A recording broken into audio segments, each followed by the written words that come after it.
ओम नमः शिवाय। हर हर महादेव। आज कार्तिक माह के शुक्ल पक्ष की तृतीया तिथि और शुक्रवार है।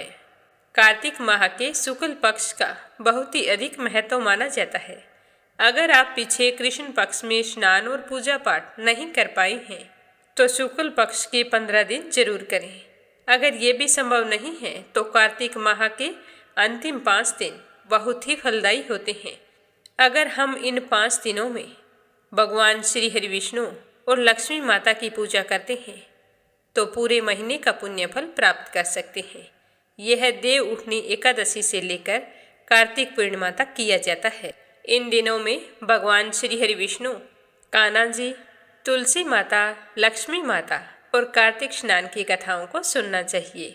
शुभारंभ करते हैं आज की कथा का। इससे पहले आप सभी श्रोताओं का बहुत बहुत धन्यवाद जो आप इतनी श्रद्धा से इस चैनल पर प्रस्तुत कथाओं को सुनते हैं। इस चैनल के बहुत पुराने श्रोता हैं श्री अशोक कुमार जी भटनागर, जिन्होंने कल की कथा को 50 लोगों में शेयर किया है। अंकल, आपका बहुत बहुत धन्यवाद। यह जानकर बहुत अच्छा लगा कि आपको हमारी कथा प्रामाणिक और जानकारी पूर्ण लगी। भगवान की कृपा दृष्टि सदैव आपके परिवार पर बनी रहे। और यह जानकर भी बहुत खुशी हुई कि भाई दूज के दिन आपके घर पुत्र रत्न की प्राप्ति हुई थी। तो आपको अपने बेटे के जन्म दिवस की हार्दिक शुभकामनाएं। हमारी तरफ से आशीर्वाद है कि वो अपने जीवन में खूब तरक्की करे।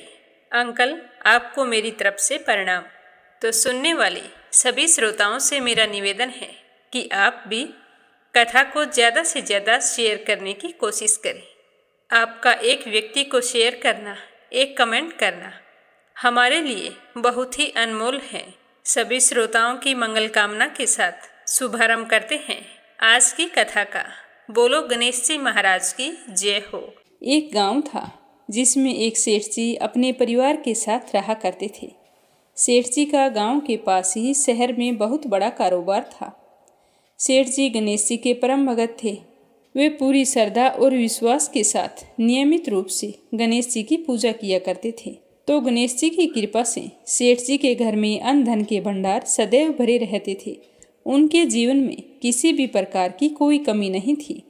नित्य प्रतिदिन वो नियम से नदी पर स्नान करने जाते और आकर गणेश जी की पूजा करते, उन्हें भोग लगाते। गणेश जी की पूजा करने के बाद ही स्वयं भोजन किया करते थे। ये उनका रोजाना का नियम था। पर यह बात सेठानी जी को बिल्कुल भी अच्छी नहीं लगती थी। वो धार्मिक नहीं थी और ना ही भगवान में विश्वास रखती थी। सेठ जी को रोजाना ऐसा करने के लिए मना किया करती थी, लेकिन सेठ जी सेठानी की बात पर ध्यान नहीं देते थे। एक दिन की बात है, सेठानी सोचने लगी कि ये गणेश जी को इतना मानते हैं और कहते हैं कि सब कुछ गणेश जी भगवान ने दिया है और हमेशा इनकी पूजा करते हैं। पत्थर की पूजा करने से कुछ नहीं होता है। आज मैं गणेश जी को यहाँ से उठा लेती हूँ, फिर देखती हूँ कि वो गणेश जी की पूजा कैसे करेंगे और बिना पूजा किए कितने दिन भूखे रहेंगे। तो यह सोचकर सेठानी दूसरे दिन जब सेठ जी नदी पर स्नान करने के लिए जाते हैं तो पीछे से गणेश जी की मूर्ति को उठा लेती है और बगीचे में ले जाकर जमीन में दबा देती है। जब सेठ जी नदी पर से स्नान करके आते हैं तो देखते हैं कि मंदिर में गणेश जी की मूर्ति नहीं है। तो वो सेठानी से पूछते हैं कि गणेश जी की मूर्ति कहाँ गई, मंदिर में तो है नहीं। तो सेठानी बोली कि मुझे नहीं मालूम, आपको पता है कि मेरी इन सब चीज़ों में कोई रुचि नहीं है। तो सेठ जी परेशान होकर सारे घर में गणेश जी की मूर्ति को ढूंढने लगे, पर उन्हें मूर्ति नहीं मिली। सेठानी ने कहा कि आप भोजन कर लो और काम पर जाओ। तो सेठ जी ने कहा कि आज तक मैंने कभी भी गणेश जी को भोग लगाए बिना भोजन नहीं किया है, तो आज भी नहीं करूँगा। सेठ जी ने अन्न जल त्याग दिया और मन ही मन गणेश जी का स्मरण करने लगे। कहने लगे कि प्रभु, मुझे लगता है कि आप मुझसे नाराज हो गए हैं। मेरी ही पूजा पाठ में कोई कमी रह गई थी, इसीलिए आप मुझे छोड़कर कहीं चले गए हैं। हे भगवान, अगर मुझसे कोई गलती हो गई हो तो मुझे माफ़ करो और अपनी कृपा दृष्टि मुझ पर बरसाओ और मुझे दर्शन दो। सेठ जी ने पूरा प्रण कर रखा था कि जब तक मुझे गणेश जी दर्शन नहीं देंगे तब तक मैं अन्न जल ग्रहण नहीं करूँगा। तो इसी तरह पूरा दिन निकल गया। रात्रि में सेठ जी गणेश जी का स्मरण करते हुए सो गए। तो सेठ जी की सच्ची भक्ति से गणेश जी भगवान प्रसन्न हो गए और सेठ जी को सोए हुए नींद में दिखाई देने लगा जैसे गणेश जी भगवान एक चूहे के साथ खेल रहे हैं और चूहे को खाने के लिए लड्डू देते हैं। तो वह चूहा लड्डू लेकर उछलता कूदता हुआ बगीचे में चला जाता है और वहाँ जाकर ज़मीन को खोदने लगता है। वहीं पर वो लड्डू डाल देता है। तो अचानक से सेठ जी की नींद खुल जाती है। तो वो सोचने लगते हैं कि मुझे इस तरह का सपना क्यों आया। फिर खड़े होकर बगीचे में चले जाते हैं और उसी जगह को जाकर खोदते हैं जिस जगह को अपने सपने में चूहे को लड्डू दबाते हुए देखा था। तो जैसे ही थोड़ी सी मिट्टी हटाई तो हटाते ही एक कपड़े के अंदर लपेटे हुए गणेश जी महाराज की मूर्ति मिल गई। तो यह देखकर सेठ जी बहुत ही प्रसन्न हुए और मूर्ति को लाकर नहला धुलाकर मंदिर में विराजमान कर दिया और पूजा पाठ करने लगे। घंटी की आवाज़ सुनकर सेठानी की नींद खुल गई। तो वह उठकर आई कि सेठ जी को क्या हो गया है जो इस तरह रात में ही घंटी बजा रहे हैं। तो सेठानी उठकर मंदिर में आकर देखती है तो गणेश जी की मूर्ति वहाँ पर विराजमान थी और सेठ जी पूजा पाठ कर रहे थे। तो यह देखकर सेठानी को बड़ी ही हैरानी होती है और वह हाथ जोड़कर सेठ जी से माफ़ी मांगती है और गणेश जी को छिपाने वाली सारी बात सेठ जी को बता देती है। तो सेठ जी कहते हैं कि अब तो तुम्हें विश्वास हो गया होगा कि यह सब कुछ गणेश जी भगवान ने दिया है। तो सेठानी शर्मिंदा होते हुए कहती है कि मुझसे बहुत बड़ी गलती हो गई। आज के बाद मैं भी तुम्हारे साथ रोजाना नियम से गणेश जी भगवान की पूजा किया करूंगी। उसी दिन से सेठ और सेठानी प्रेम पूर्वक पूरे श्रद्धा भाव से गणेश जी भगवान की पूजा करने लगे। हे गणेश जी भगवान, जैसे आपने अपना आशीर्वाद सेठ जी पर बनाए रखा उसी तरह सभी पर बनाए रखना। जो भी आपकी पूजा पाठ करके इस कथा को सुने उसकी सारी मनोकामनाएं पूर्ण करना। बोलो गणेश जी भगवान की जय हो। अब अपने सुनते हैं भगवान श्री हरि विष्णु और भोले शंकर की कथा। बोलो लक्ष्मीपति नारायण की जय हो, शिव गौरी की जय हो। एक बार भगवान नारायण बैकुंठ लोक में सोए हुए थे और लक्ष्मी जी उनके पैर दबा रही थी। तभी भगवान श्री हरि विष्णु स्वप्न में देखने लगे कि करोड़ों चंद्रमाओं की कांति वाले त्रिशूल डमरूधारी स्वर्ण भरत भूषित सुरेंद्र वंदित सिद्धि सेवित त्रिलोचन भगवान शिव प्रेम और आनंद तारिक से उन्मत्त होकर उनके सामने नृत्य कर रहे हैं। तो उन्हें इस तरह से नृत्य करता हुआ देखकर विष्णु जी तो खुशी से गदगद हो उठे और अचानक ही नींद में से उठकर बैठ गए। कुछ देर तक ध्यान लगाए बैठे रहे। तो लक्ष्मी जी उन्हें इस तरह बैठा देखकर पूछने लगी कि हे भगवान, आप इस तरह अचानक से उठकर बैठ क्यों गए हैं और क्या सोच रहे हैं, क्या बात हुई। तो लक्ष्मी जी की बात सुनकर विष्णु जी ने कोई जवाब नहीं दिया। मन ही मन बहुत ही खुश हो रहे थे और ध्यान लगाकर बैठे थे। कुछ देर बाद हर्षित होते हुए आंख खोलकर लक्ष्मी जी की तरफ देखा और फिर कहने लगे कि देवी, मैंने अभी स्वप्न में भगवान श्री महेश्वर के दर्शन किए हैं। उनकी ऐसी अद्भुत छवि मैंने आज तक नहीं देखी। इतनी अपूर्व, आनंदमय और मनोहर थी कि पूछो ही मत। मेरा तो मन कर रहा था कि बस उन्हें ही देखता जाऊं। तभी तो मैं अचानक नींद से जागने के बाद फिर से ध्यान लगाकर बैठ गया। हे लक्ष्मी जी, मुझे तो लग रहा है कि शिव जी ने हमें याद किया है और हमें कैलाश पर्वत पर चलकर महादेव के दर्शन करने चाहिए। तो लक्ष्मी जी कहने लगी कि ये तो बहुत अच्छी बात है, जल्दी से हमें कैलाश पर्वत की ओर चलना चाहिए। तो इस तरह विचार करके लक्ष्मी जी और विष्णु जी कैलाश की ओर चल पड़े। भगवान शिव के दर्शन करने के लिए कैलाश मार्ग पर आधी दूरी पर गए थे कि उन्होंने देखा कि भगवान शंकर भी गौरी जी के साथ उन्हीं की ओर चले आ रहे हैं। अब तो भगवान के आनंद का कोई ठिकाना नहीं रहा। उन्हें ऐसा लग रहा था कि जैसे घर बैठे निधि मिल गई। दोनों एक दूसरे के पास आते ही बहुत ही खुश हुए। बड़े प्रेम से मिले।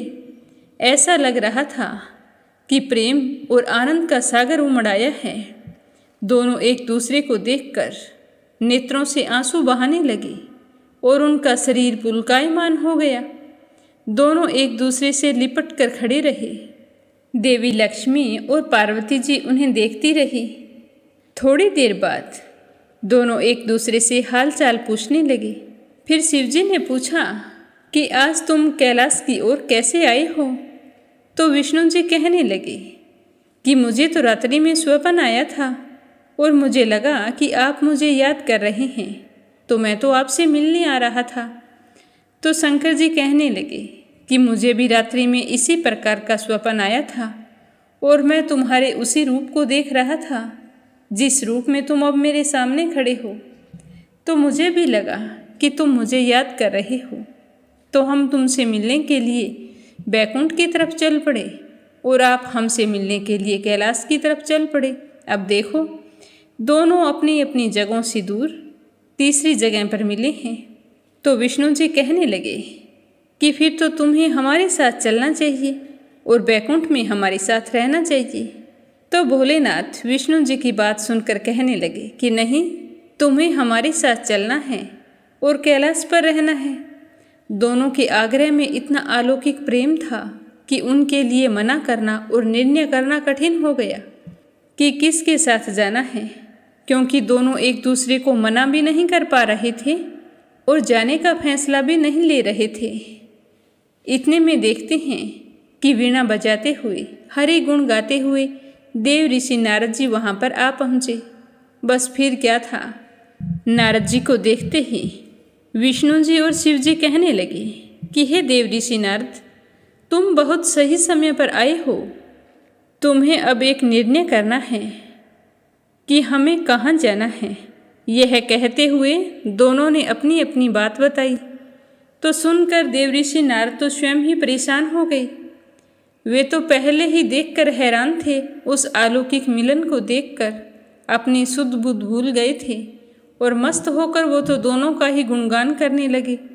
लेकिन अब जो सवाल उन दोनों ने देव ऋषि नारद जी के सामने खड़ा किया, उसका निर्णय कौन करे? तो देव ऋषि नारद जी कहने लगे कि इसका निर्णय तो केवल भगवती उमा ही कर सकती है। जो वो कह देगी वही ठीक है।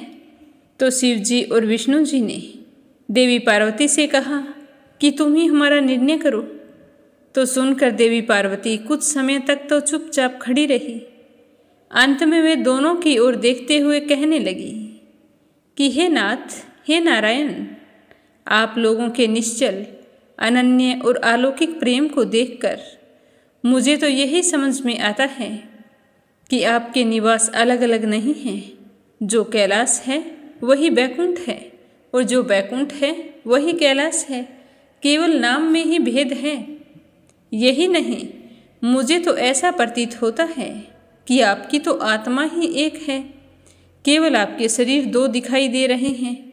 और आज तो मुझे यह भी स्पष्ट लग रहा है कि आप दोनों की पत्नियां भी एक ही हैं। जो मैं हूँ वही लक्ष्मी है, जो लक्ष्मी है वही मैं हूँ। केवल इतना ही नहीं, मुझे तो अब लगता है कि आप दोनों में से जो कोई एक के प्रति द्वेष करता है वह मानो दूसरे के प्रति ही नफरत करता है, और जो एक की पूजा करता है वो मानो दूसरे की पूजा भी कर रहा है। तो मैं तो यह मानती हूँ कि आप दोनों में जो भेद मानता है उसका चिरकाल तक घोर पतन होता है। आपने मुझे इस प्रसंग में अपना मध्यस्थ बनाकर मानो मेरी प्रवंचना कर रहे हैं और मुझे असमंजस में डाल रहे हैं, मुझे सब कुछ भुला रहे हैं। अब मेरी यह प्रार्थना है कि आप दोनों अपने अपने लोक को पधार जाइए। श्री विष्णु जी यह समझेंगे कि शिव रूप बैकुंठ में जा रहे हैं और महेश्वर जी आप यह मानेंगे कि विष्णु रूप कैलाश में जा रहे हैं। तो पार्वती जी के इस उत्तर को सुनकर दोनों बहुत ही प्रसन्न हुए और भगवती उमा की प्रशंसा करने लगे। दोनों ने एक दूसरे को प्रणाम किया और अत्यंत हर्षित होकर अपने अपने लोक को प्रस्थान कर गए। जब लौटकर श्री विष्णु जी बैकुंठ पहुँचे तो लक्ष्मी जी ने पूछा कि हे प्रभु, आपको सबसे अधिक प्रिय कौन है? तो भगवान बोले कि प्रिय, मेरे प्रियतम केवल श्री शंकर हैं। देहधारियों को अपने देह की भांति वे मुझे अकारण ही प्रिय हैं। एक बार मैं और शंकर जी दोनों घूमने निकले थे। मैं अपने प्रियतम की खोज में इस आशय से निकला था कि मेरी ही तरह जो अपने प्रियतम की खोज में देश देशांतर भटक रहा होगा वही मुझे अकारण प्रिय होगा। थोड़ी देर बाद में मेरी मुलाकात श्री शंकर जी से हो गई थी, तो हम दोनों एक दूसरे से मिलकर बहुत ही प्रसन्न हुए। फिर अपने अपने मन की बात बताई तो शंकर जी भी इसी तलाश में निकले थे कि जो अपने प्रियतम की खोज में निकला होगा और मुझसे मुलाकात होगी वह मेरा प्रिय होगा। अब दोनों एक दूसरे से मिल गए। हे लक्ष्मी, मैं ही जनार्दन हूँ, मैं ही महादेव हूँ। अलग अलग दो घड़ों में रखे हुए जल की भांति मुझ में और उनमें कोई अंतर नहीं है। शंकर जी के अतिरिक्त शिव की चर्चा करने वाला शिव भक्त मुझे बहुत ही प्रिय होता है।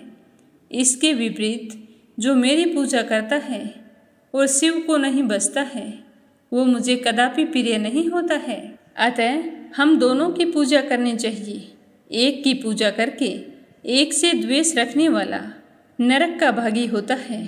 देर सवेर उसका पतन ही होता है। हमारी कृपा का पात्र वो कभी नहीं बन सकता। अतः सभी को हम दोनों की पूजा करनी चाहिए। इस तरह जो शिव जी की पूजा करता है वह बैकुंठवासी विष्णु को भी स्वीकार है, और जो विष्णु जी की वंदना करता है वह त्रिपुरारी को भी मना लेता है और उनका आशीर्वाद पाकर अपने जीवन के समस्त सुखों का भोग करता है। बोलो विष्णु जी की जय हो, भोले शंकर की जय हो, कान्हा जी की जय हो। बहुत पुराने समय की बात है। पुणे के पास एक गांव है जिसका नाम है पुरंदरपुर। उस गांव में एक ब्राह्मण रहा करते थे। उच्च कुल में उनका जन्म हुआ था। उनका स्वरूप ब्राह्मणों के समान था। तिलक लगाते थे, लंबी चोटी रखते थे, लेकिन उनका स्वभाव ब्राह्मणों जैसा नहीं था। उनका स्वभाव व्यापारियों से मिलता था। वे व्यापारी की तरह ही गल्ले पर बैठते थे और पैसों को ब्याज पर दिया करते थे। ब्राह्मणों के कुछ नियम होते हैं कि संध्या वंदन करते हैं, ग्रंथों का अध्ययन करते हैं, नियम से पूजा पाठ करते हैं, यज्ञ करते हैं। लेकिन इनमें से एक भी गुण उस ब्राह्मण में नहीं था। वो तो बहुत कंजूस था। युवावस्था आने पर उनका विवाह हो गया। इनकी संपत्ति को देखकर एक बहुत बड़े ब्राह्मण ने अपनी कन्या का विवाह इनसे करवा दिया था। अब उसे क्या पता था कि उसका जमाई राजा स्वभाव से बहुत ही कंजूस है और ब्राह्मण के कोई नियम धर्म को नहीं मानता है। तो उसने तो अपनी बेटी का विवाह करके वहां से विदा कर दिया। जैसे ही वो बेचारी इस कंजूस ब्राह्मण के घर बहू बनकर आई तो उस ब्राह्मण देवता ने आते ही अपनी पत्नी से कहा कि आपने जो बहुमूल्य आभूषण पहन रखे हैं इन्हें उतार कर अलमारी में रख दो। हमेशा डाले रखने से ये घिस जाएंगे। तो बेचारी पत्नी हैरानी से अपने पति को देखती हुई सारे आभूषण उतार कर अलमारी में रख दिए। आभूषणों के नाम पर एक नाक में तिल्ली और गले में मंगलसूत्र पहने रखा। तो ब्राह्मण देवता ने देखकर कहा कि ये मंगलसूत्र भी उतार दो, ये बहुत बहुमूल्य है, खराब हो जाएगा। तो उसकी पत्नी कहने लगी कि नहीं स्वामी, ये तो मेरे सुहाग का आभूषण है, इसे मैं ऐसे नहीं उतार सकती। अब उसके पति देव तो नाराज हो गए। सोचने लगे कि एक तो मेरा कहना नहीं माना और दूसरा मेरे सामने जुबान लड़ाती है। तो उन्होंने अपनी पत्नी से बोलना बंद कर दिया और उसके हाथ का बना हुआ खाना भी नहीं खाते। घर पर स्वयं ही अपने लिए भोजन तैयार करते और दुकान पर चले जाते। तो इस तरह कुछ दिन चलता रहा, पर ब्राह्मण देवता तो नहीं माने। तो यह देखकर उसकी पत्नी बहुत ही दुखी हुई। एक तो बेचारी अपने मायके को छोड़कर आई थी और आगे ऐसे कंजूस पति देव मिल गए। तो एक दिन वह अपने पति से कहने लगी कि हे स्वामी, आप कैसे मानोगे, मैंने आपका कोई अपमान नहीं किया है। आपने जो कहा वही किया। अगर आपकी खुशी इसी में है तो लो, मैं मंगलसूत्र उतार कर रख देती हूँ। तो उस बेचारी ने बड़ी दुखी मन से मंगलसूत्र को उतार कर रख दिया। तो ब्राह्मण देवता कहने लगे कि तुमने जो नाक में सोना पहन रखा है वो भी उतार कर रख दो। तो वो बेचारी कहने लगी कि हे स्वामी, ये तो मैं आपका कहना नहीं मान सकती, इसे आप मेरी गलती मानकर मुझे क्षमा कर दीजिए। इसके अलावा मैं कभी ऐसा कोई कार्य नहीं करूँगी जो आपको अच्छा ना लगे। तो ब्राह्मण देवता ने उसके नाक के कोके को छोड़ दिया और उसके सारे गहने थे वो अलमारी से निकालकर तिजोरी में अपने हाथों से संभाल कर रख दिए। उस ब्राह्मण की पत्नी बहुत सात्विक थी, पूजा पाठ में पूरा ध्यान रखती थी, ठाकुर जी के नाम का जप किया करती थी, रोजाना ठाकुर जी की सेवा करती थी। ब्राह्मण देवता की पत्नी तीर्थ पर भी जाया करती थी, लेकिन उसका पति कभी भी उसे तीर्थ यात्रा के लिए लेकर नहीं गया। वो कहता कि अपने मायके वालों के साथ चली जा, क्योंकि वो तो स्वभाव से कंजूस था, 1 रुपया उसके मन से छूटता नहीं था। तो वह हमेशा अपने मायके जाती तो वहाँ से तीर्थ यात्रा पर चली जाती थी। वह ब्राह्मण उसे मायके जाने से नहीं रोकता था, क्योंकि वह सोचता कि चलो कुछ 1 महीने चली जाएगी तो खर्चा कम हो जाएगा। तो एक बार की बात है, वह अपने मायके गई हुई थी और वहाँ से अपने माँ बाप के साथ तीर्थ यात्रा पर चली गई।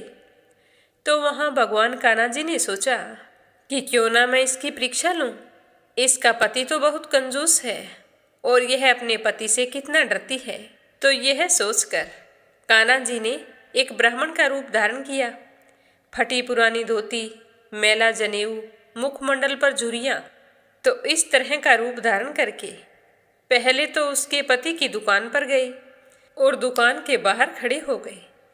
तो ब्राह्मण देवता ने जैसे ही उस मैले कुचीले ब्राह्मण को देखा तो सोचने लगा कि जरूर यह कुछ मांगने आया है। इसके तन पर तो कपड़ा ही नहीं है, पता नहीं मुझसे क्या क्या मांगेगा, पर मैं इसे कुछ देने वाला नहीं हूँ। तो यह सोचकर कंजूस ब्राह्मण ने उसे आवाज़ लगाई कि ओ साधु बाबा, यहाँ पर क्यों खड़े हो? आगे चलो, ये कोई सराय नहीं है जो आप यहाँ पर ठहर गए। तो गरीब ब्राह्मण का वेश धारण किए हुए कान्हा जी हाथ जोड़कर कहने लगे कि सेठ जी, मैं तो तुमसे कुछ मदद लेने आया हूँ। मैं बहुत ही गरीब हूँ और मेरी बेटी विवाह योग्य हो गई है, तो मैं आपसे धन राशि की सहायता लेने आया हूँ। अगर धन नहीं दे सकते तो कुछ सामान ही दे दीजिए। तो उसकी बात सुनकर वह कंजूस ब्राह्मण बोला कि अरे, मैं तुम्हें कहाँ से धन दूँ? देखो, मेरा तो खुद का कुर्ता फटा है, मेरे पास कुछ भी नहीं है, यहाँ से चलते बनो। तो कान्हा जी तो उस कंजूस ब्राह्मण के सामने अड़ गई और कहने लगी कि मैं ऐसे नहीं जाऊँगा, मेरी बेटी का ब्याह है, मैं कुछ तो लेकर जाऊँगा। आप ऐसा कीजिए, मुझे कुछ धन राशि दे दीजिए और मैं आपकी दुकान पर काम करके कुछ ही समय में सारा चुकता कर दूंगा। तो ब्राह्मण कहने लगा, इसकी कोई ज़रूरत नहीं है, मैं सारा काम स्वयं कर लेता हूँ, आप यहाँ से चले जाइए। तो कान्हा जी तो वहाँ से जाने वाले नहीं थे, वहीं पर बैठ गए, अपना उदास चेहरा बना लिया और हाथ जोड़कर भगवान को याद करने लगे। तो वह कंजूस ब्राह्मण कहने लगा कि इतना करने की ज़रूरत नहीं है, मैं तुम्हारे लिए सिर्फ इतना कर सकता हूँ कि तुम्हारी कोई कीमती वस्तु यहाँ पर रख दो और पैसा ले जाओ, और जब तुम्हारे पास पैसा आ जाए तो पैसा चुका देना और अपनी वस्तु ले जाना। तो कान्हा जी मन ही मन मुस्कुराए और कहने लगे कि हाँ, मैं लेकर आता हूँ, मेरे पास एक कीमती सामान है तो सही, चलो उसे ही गिरवी रख देता हूँ। यह कहकर कान्हा जी वहाँ से चले गए। अब भगवान भी भक्तों के साथ खेलते हैं जैसा उनका स्वभाव होता है, और कान्हा जी को तो अपने भक्तों के साथ खेलने में बड़ा मज़ा आता है। तो भगवान ने अब भी वैसा ही किया। अब ठाकुर जी भगवान ब्राह्मण देवता के घर पहुंच गए, जहां ब्राह्मण की पत्नी एक दिन पहले ही अपने मायके से आई थी, तीर्थ यात्रा करके आई थी। तो कान्हा जी उसके द्वार पर पहुंचकर जोर जोर से रोने लगे। तो उनके रोने की आवाज सुनकर ब्राह्मण देवता की पत्नी बाहर आई और कहने लगी कि हे ब्राह्मण देवता, आप इस तरह से रो क्यों रहे हैं, क्या बात है? तो ठाकुर जी कहने लगे कि बेटा, मेरे घर में एक छोटी सी बिटिया थी जो आज विवाह योग्य हो गई है। अब मुझे उसका विवाह करना होगा, लेकिन मेरे पास कुछ भी नहीं है जिससे मैं उसका विवाह कर सकूं। मैंने बहुत कोशिश की है, कोई भी मेरी सहायता करने के लिए तैयार नहीं है। अब मेरे पास एक घर बचा है। अगर तुमने मेरी मदद नहीं की तो मुझे घर बेचना पड़ेगा, और घर बेच दूंगा तो मैं रहूंगा कहाँ पर और अपनी बेटी का विवाह कहाँ पर करूंगा? इससे अच्छा है कि मैं मर जाऊं। ये देखो, मेरे पास जहर भी है। मैं हर जगह घूम आया हूँ, मुझे किसी ने फूटी कोड़ी तक नहीं दी। अब मेरी बेटी का विवाह मैं कैसे करूँगा? अब मैं तुम्हारे पास आया हूँ, तुम अवश्य मेरी सहायता करोगी। बेटा, कुछ तो करो जिससे मैं अपनी बेटी का विवाह कर सकूं। तो इस तरह बूढ़े ब्राह्मण के आंखों से बहते आंसुओं को देखकर ब्राह्मण की पत्नी बहुत ही भावुक हो गई। यह भक्ति का स्वभाव होता है। जो व्यक्ति भगवान की सच्ची भक्ति करते हैं वे किसी की पीड़ा देखकर भी भावुक हो उठते हैं और उनके नेत्र सजल हो जाते हैं। तो ब्राह्मण देवता की पत्नी के नेत्र भी सजल हो गए। वो कहने लगे कि हे बाबा, मेरे पतिदेव ने मुझ पर बहुत ही प्रतिबंध लगाए हैं। मैं आपकी मदद नहीं कर सकती हूँ। अगर मैंने आपको कुछ दे दिया तो वो मुझे घर से निकाल देंगे। तो ब्राह्मण की पत्नी के ऐसा कहते ही कान्हा जी कहने लगे कि आप मेरी मदद नहीं कर सकती तो मैं क्या करूँगा? इस तरह कहते हुए ठाकुर जी बेहोश होने लगे और कहने लगे कि इससे अच्छा है कि मैं जहर खा लूं, और जेब से जहर निकालने की कोशिश करने लगे। तो यह देखकर कंजूस ब्राह्मण की पत्नी ने ब्राह्मण देवता के पैर पकड़ लिए और कहने लगी कि बाबा, आप ये क्या कर रहे हैं? ऐसा मत कीजिए। उसने अपने तुरंत नाक में जो सोने का आभूषण पहन रखा था वो उतार कर दे दिया और कहा कि बाबा, ये ले जाइए। इससे अधिक तो नहीं मिलेगा, लेकिन आपकी थोड़ी सहायता तो हो ही जाएगी। तो ब्राह्मण के भेष में आए कान्हा जी मन ही मन बहुत ही खुश हुए और उस नाक की नथनी को हाथ में लेकर कहने लगे कि बेटा, हमेशा खुश रहो, भगवान तुम्हारी सारी मनोकामना पूर्ण करे। इस तरह कहकर वहां से चल दिए। लेकिन कंजूस ब्राह्मण की पत्नी मन ही मन बहुत ही भयभीत हो गई थी। वो सोचने लगी कि जब इस बात का पता मेरे पतिदेव को लग जाएगा तो अवश्य वो मुझे मारेंगे पीटेंगे और हो सकता है कि घर से भी निकाल दें। तो यह सोचती हुई वो घर में कान्हा जी की मूर्ति थी, वहाँ जाकर बैठ गई और कहने लगी कि हे कान्हा जी, आज तो आप ही मेरी रक्षा कर सकते हैं। और उधर कान्हा जी उस नाक की नथनी को लेकर कंजूस ब्राह्मण की दुकान पर पहुंच गए और कहने लगे कि सेठ जी, ये लो आभूषण, ये रख लो और इसके बदले मुझे कुछ रुपए दे दो।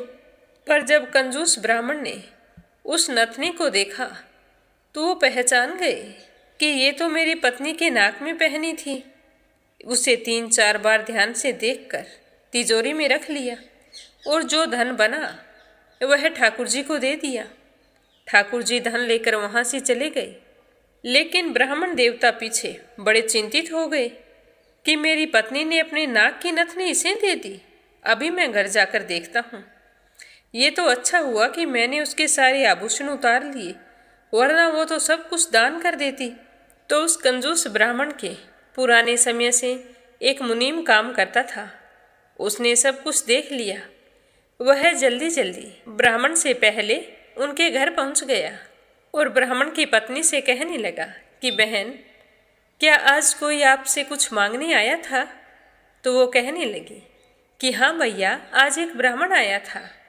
उस बेचारे की कन्या का विवाह था और विवाह करने के लिए उसके पास कुछ भी नहीं था। वह बहुत बुरी तरह से याचना कर रहा था, तो मुझसे उसकी हालत देखी नहीं गई। मेरे पास और कुछ नहीं था तो मैंने अपनी नाक की लौंग उतारकर उसे दे दी। वह मुनीम कहने लगा कि बहन, वो उस लौंग को लेकर हमारी ही दुकान पर चला गया और वहां पर उसे गिरवी रखकर आपके पति से कुछ रुपए लेकर गया है।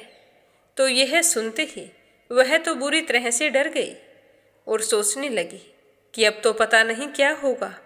पहले तो मैंने सोचा कि चलो कह दूंगी कि नाक की लौंग गिर गई है, अब मेरे साथ क्या होगा। तो वह भगवान कान्हा जी को याद करती हुई कहने लगी कि हे कान्हा जी, मेरी लाज रखो, मेरी रक्षा करो। हे ठाकुर जी, आपने मेरे साथ कैसा खेल खेला है। पहली बार मैंने एक ब्राह्मण की पुत्री के विवाह के लिए दान किया और आज ही मैं धर्म संकट में फंस गई हूँ। हे प्रभु, मेरी रक्षा कीजिए। अगर मैंने सच्चे मन से आपकी भक्ति की है तो मुझ पर कोई भी विपदा नहीं आनी चाहिए। क्योंकि ब्राह्मण की पत्नी अपने पति से बहुत डरती थी, तो उसे कोई उपाय नहीं सूझा और उसे उस ब्राह्मण की बात याद आई कि इससे अच्छा है कि मैं मर जाऊं। तो उसने भी यही सोचा और जहर ले आई और सोचने लगी कि पति के क्रोध से तो ये जहर ही अच्छा है।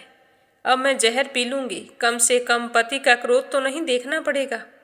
तो इस तरह जब वो जहर को अपने मुख से लगाने वाली थी, तभी इतने में ऊपर से उसके नाक का आभूषण आकर उस जहर के पात्र में गिर गया और खन जैसी आवाज हुई। तो उसने आंख खोलकर देखा तो वो तो हैरान हो गई, क्योंकि उस पात्र के अंदर उसके नाक की नथिया थी। उसने तुरंत ही निकालकर अपनी नाक में पहन ली। तभी उसके कंजूस पति आ गए और वो बहुत ही गुस्से में थे। कहने लगे कि ठहरो, मैं तुम्हें दान करवाता हूँ। नाक में एक गहना क्या इसीलिए रखा था कि मैं इसका दान करूंगी। तो इस तरह क्रोधित होते हुए ब्राह्मण ने एक लाठी उठाई और अपनी पत्नी को मारने के लिए जैसे ही उद्यत हुए, तो उसके तो नाक में वो लौंग पहनी थी। तो यह देखकर हैरान हो गई और कहने लगे कि तुम्हारे नाक की लौंग ये तुम्हारे पास कैसे आई। ये तो एक बूढ़े से भिखारी ने मेरे पास गिरवी रखी थी और मैंने इसके बदले उसे धन दिया था। तो उसकी पत्नी कहने लगी कि नहीं स्वामी, ये तो मेरे ही पास थी। आज मैंने इसे साफ करने के लिए नाक से उतारी जरूर थी, लेकिन मैंने किसी को नहीं दी। तो कंजूस ब्राह्मण कहने लगा कि तुम झूठ बोल रही हो, मेरी तिजोरी में ऐसी ही नाक की लौंग है, मैं अभी जाता हूँ। यह कहकर ब्राह्मण देवता उसी समय अपनी दुकान पर गए और जाकर तिजोरी खोली, तो तिजोरी में वो नाक की लौंग नहीं थी। तो ब्राह्मण देवता समझ गए कि यह कोई स्वप्न नहीं है, यह तो कुछ और ही है। फिर जल्दी जल्दी घर आई और अपनी पत्नी से कहने लगी कि हे प्रिय, मुझे सच सच बताओ कि इस बात का रहस्य क्या है। तिजोरी में अब लौंग नहीं है। तो उसकी पत्नी कहने लगी कि हे स्वामी, आप मुझ पर गुस्सा मत करना। आज मैंने ये अपने नाक की लौंग एक ब्राह्मण देवता को उनकी पुत्री के विवाह के लिए दान में दे दी थी। वो बेचारा बहुत ही दुखी था। तो उसका पति कहने लगा कि अच्छा वही ब्राह्मण जो मेले कुचीले कपड़े पहने था, धोती फटी हुई थी, मेली जनेऊ थी, एकदम भिखारियों की तरह दिखाई दे रहा था। तो वह कहने लगी कि हाँ स्वामी, मैं उसी ब्राह्मण की बात कर रही हूँ। तब उसका कंजूस पति कहने लगा, तो मेरी तिजोरी में रखी हुई नाक की लौंग तुम्हारे पास कैसे आई। तो ब्राह्मण की पत्नी कहने लगी कि हमारी दुकान का मुनीम मुझे सब कुछ पहले ही बता गया था कि वो नाक की लौंग वह ब्राह्मण आपके पास ही गिरवी रख कर गया है। तो मैं तो बहुत ही डर गई थी। मैंने सोचा कि आप मुझे डांटेंगे मारेंगे, इससे अच्छा है कि मैं अपने प्राण त्याग दूं। और जब मैं भगवान कान्हा जी के सामने रोती हुई जहर का प्याला लेकर खड़ी हुई, तो जैसे ही मैं जहर पीने वाली थी और उसी समय आपका आना था, इसी बीच नाक की लौंग आकाश से मेरे पात्र में आकर गिर गई। तो अपनी पत्नी के इतना कहते ही उसका कंजूस पति कहने लगा कि मुझे सब कुछ समझ में आ गया है। वह कोई साधु या ब्राह्मण नहीं था, वो तो एक गरीब के भेष में स्वयं कान्हा जी थे, जो मेरी और तुम्हारी दोनों की परीक्षा लेने आए थे इस तरह कहते हुए कंजूस ब्राह्मण की आंखों से आंसू बहने लगे और वो विलाप करने लगे कि मैं कितना अधम और नीच हूँ, जो मैंने धर्म नियम का पालन नहीं किया। ब्राह्मण के घर में जन्म लेकर भी ब्राह्मण नियमों को नहीं निभाया, कभी अपने जीवन में दान पुण्य नहीं किया, कभी भगवान के दर्शन नहीं किए। फिर भी भगवान कितने कृपालु है, जिन्होंने स्वयं आकर मुझे दर्शन दिए। आज मेरी समझ में आ गया है कि यह जीवन किसके लिए जिए। जब हमें अपने नियम धर्म का ही पता नहीं है। उसी दिन से ब्राह्मण ने अपनी दुकान बंद कर दी और अपने पत्नी को लेकर वृंदावन चले गए और वहाँ भगवान के सामने जाकर खूब रोए और कहने लगे कि हे नाथ, आपने मुझ जैसे पापी को भी दर्शन दे दिए। मैंने आपको कितना दुत्कारा था, आपके साथ कितना गलत व्यवहार किया। हे नाथ, मुझे क्षमा करिए। अब मैं बचा हुआ जीवन आपके नाम समर्पित करता हूँ। अब मैं अपने नियम धर्म का पालन करते हुए आपकी पूजा किया करूँगा। तो यह देखकर उसकी पत्नी बहुत ही खुश हुई और दोनों पति पत्नी कान्हा जी की सेवा करने लगे। सच ही कहा है कि मनुष्य किसी भी अच्छे से अच्छे व्यक्ति में भी कोई ना कोई कमी ढूंढ ही लेता है, और भगवान अधम से अधम, नीच से नीच व्यक्ति में भी एक गुण देख लेते हैं और उस व्यक्ति का उद्धार कर देते हैं। बोलो कान्हा जी की जय हो।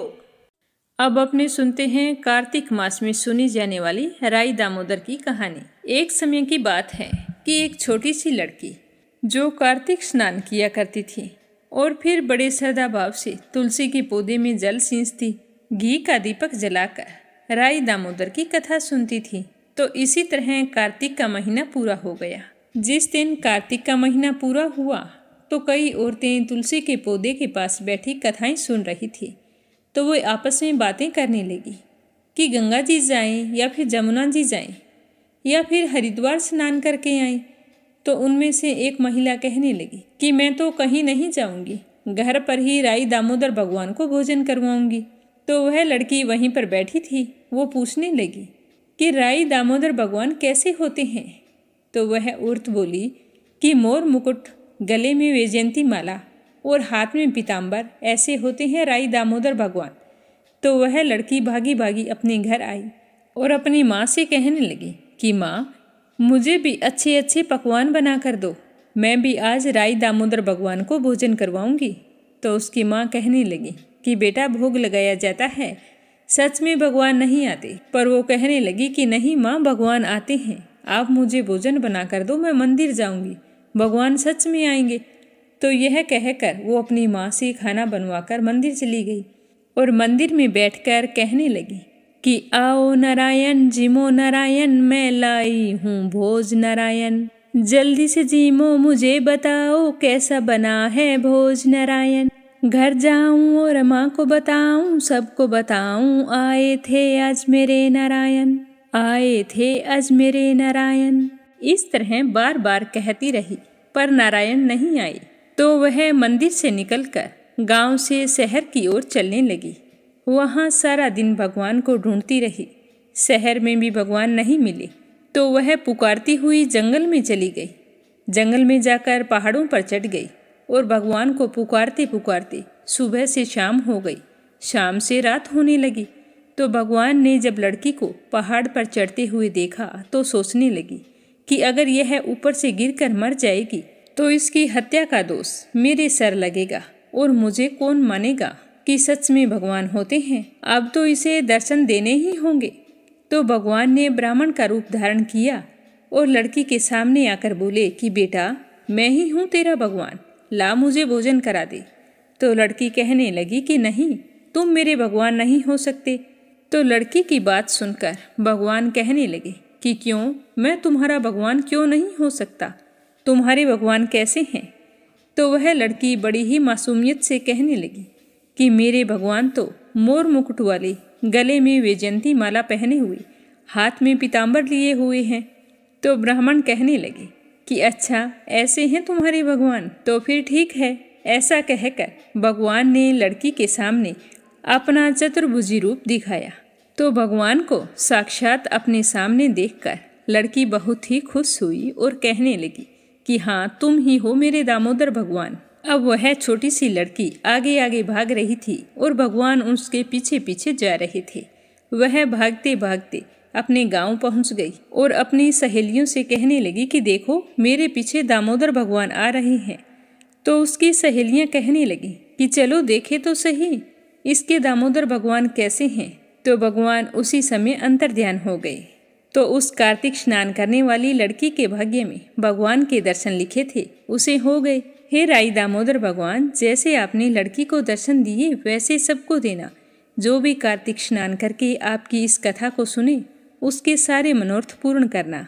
बोलो राई दामोदर भगवान की जय हो। अब सुनते हैं दूसरी कहानी। एक समय की बात है, एक गांव में 2 माँ बेटियां रहा करती थीं। बेटी का नाम था राई। वह बहुत ही सुंदर और सुशील थी। भगवान श्री कृष्ण की पक्की भगत थी। वह कार्तिक के महीने सूर्य उदय होने से पहले उठकर स्नान किया करती थी। उसके बाद तुलसी माता और भगवान श्री कृष्ण की पूजा किया करती थी। तो भगवान श्री कृष्ण सोचने लगे कि यह मेरी परम भक्त है या नहीं, मुझे इसकी परीक्षा लेनी चाहिए। तो यह सोचकर श्री कृष्ण भगवान ने एक डांसरिया बेचने वाले का रूप धरकर उनकी गली में आ गई और जोर जोर से आवाज़ें देने लगे। तो आवाज़ सुनकर राई अपनी माँ से कहने लगी कि माँ, मुझे भी डांसरिया चाहिए। तो माँ कहने लगी कि बेटा, मेरे पास पैसे नहीं हैं। तो वो बोली, नहीं माँ, मुझे तो डांसरिया चाहिए। तो उसकी माँ ने कहा कि बेटा, ये बाजरी है, ये ले जा और इसके बदले उससे कहना कि तुम्हें डांसरिया दे देगा। तो वह बोली कि नहीं माँ, आप भी मेरे साथ चलो, हम दोनों चलते हैं। तो माँ बेटी बाजरी लेकर डांसरिया वाले के पास चली गई और जाकर वो बोली कि मेरी बेटी को डांसरिया दे दो, इसके बदले में बाजरी ले लो। तो भगवान ने उसे बाजरी लेकर उस पर फूंक मारी तो उसमें से एक फूस उड़ा और वो राई की आंख में गिर गया। तो राई जोर जोर से रोने लगी कि माँ, मेरी आंखों में बहुत जोर से दर्द हो रहा है। अपनी बेटी को देखकर उसकी माँ घबरा गई और उसकी आंख को बार बार देखने लगी। तभी भगवान वहाँ से अंतर्ध्यान हो गए और वेद का रूप धारण करके आ गई और आवाज़ें देने लगे। तो वेद जी की आवाज़ सुनकर उसकी माँ कहने लगी कि भला हो इस वेद का जो समय पर आ गया, नहीं तो आज मेरी बेटी की आंख का क्या हाल होता।